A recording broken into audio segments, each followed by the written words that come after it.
উদয়পুর শহরে যান সন্ত্রাস ক্রমাগত লেগে রয়েছে। তার জন্য ট্রাফিক পুলিশ প্রতিনিয়ত 2 চাকার যানবাহন থেকে শুরু করে 3 ও 4 চাকার যানবাহন তল্লাশি অভিযান করছে, তাতে করে যান চালকরা যাতে সচেতন হয়, পাশাপাশি যান সন্ত্রাস যাতে কমানো যায় সেই উদ্যোগ জারি রেখেছে।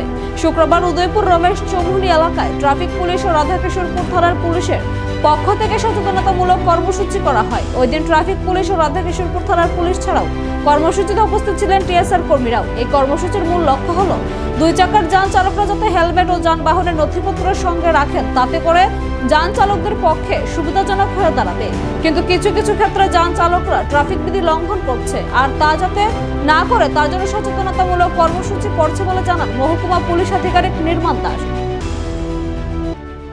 আজকের এই অভিযান রেগুলার ভেহিকেল চেকিং চলছে।